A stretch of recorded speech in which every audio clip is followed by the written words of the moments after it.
On the sidelines of the same CCP event, Chinese Foreign Minister Wang Yi went on to claim, 实现祖国完全统一是全体中华儿女的共同愿望，是大势所趋、大义所在。台独分裂只会玩火自焚，以台制华无异于螳臂挡车。中国终将统一。 Before these remarks, experts said Chinese Premier Li Qiang's government work report presented on the first day of two sessions placed greater emphasis on the promotion and integration and unification of Taiwan with China. Take it on.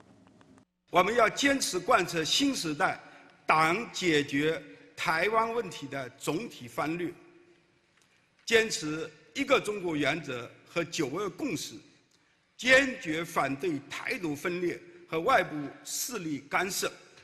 推动两岸关系和平发展，完善促进两岸经济文化交流合作机制和政策，坚定不移推进祖国统一大业，携手共创民族复兴伟业。 So, Professor Yan, how do you interpret the Taiwan comments at two sessions? Oh, I think it's always going to be mentioned, or always going to be some kind of, I call it optics, because politics is optics. You want to present the imagery of, you being tough on Taiwan. You always never going to forsaken this particular kind of pursuit. And they will repeat. I mean, I have heard this for the last 30 years. So no difference in the substance or the tone? To me, there is no difference, unless they begin to talk about different things.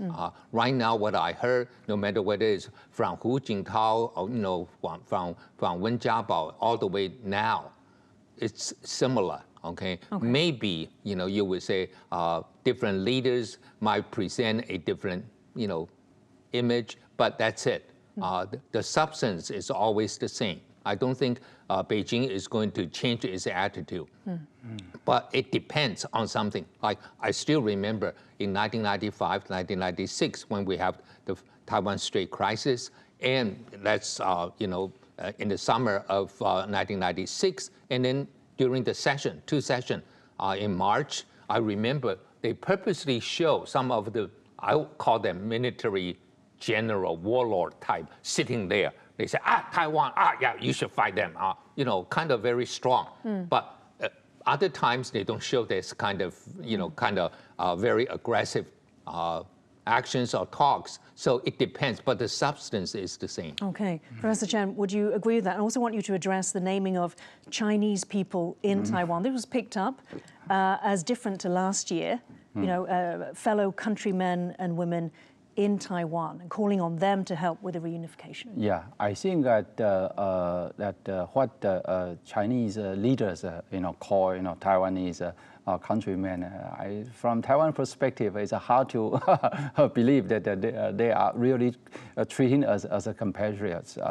You see that what China did on Taiwan in the past years, that is, on the one hand, they say unification is unstoppable, and then they also conduct a lot of military exercise around Taiwan, but they never respect Taiwan's existence. And here in Taiwan, I think it's very clear that the majority of the people believe that that we are Taiwanese, and keeping the status quo meet Taiwan's interests. And Chinese government, Chinese leader, they never pay attention to our points. I think that no matter what they say, on Taiwan and calling unification is necessary, I think that nobody in Taiwan really believe that. Professor Yan, I mean, obviously there's a CCP speech, so we hear a lot about the Chinese people, what they want, their will. No mention of Taiwanese will. Could you tell our audience what the majority of Taiwanese want? Well, because what happened is way back in the Ye Jianying's 9 points, or Jiang Zeming's 8 points, they talk about, especially Jiang Zeming's 8 point, talk about Chinese will not fight against Chinese. So if we don't, if we shed our identification of China or Chinese, then it's almost being justified. They said, if you don't recognize your Chineseness, then, we don't have to respect Jiang Zeming's 8 points. But at the same time, I think they are trying to say, hey, if you still acknowledge you are being Chinese and Taiwanese, then this is not a major problem. But they don't want Taiwan to completely, we call de-Sinization, that is totally get rid of the Chinese culture, tradition, and everything. So that's, I think, what they're trying to do.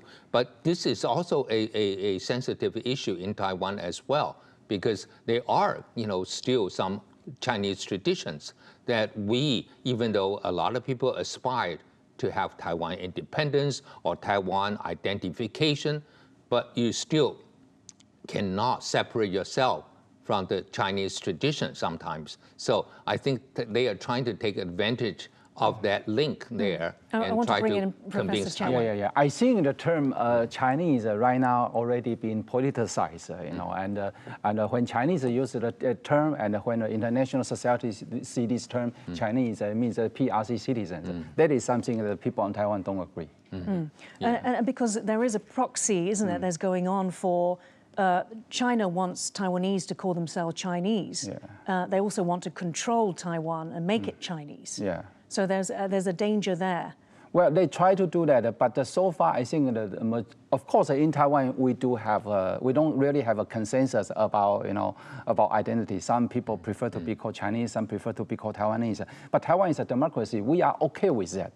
We can sit together even we have a different identity. But in China, everything is politicized, and when you have to agree with what government said, and what Chinese government right now is doing and try to convince the Taiwanese people, I think they can only attract some Taiwanese who living and working in China. Because I wanted to get back, Professor Chen, to my question, which was, what does the majority of Taiwanese want in terms of? Yeah, I think it's very simple. Taiwanese people, they want peace, they want a status quo. And of course, we know that there is no consensus about national identity. But of course, the majority of people on Taiwan prefer to be called as Taiwanese.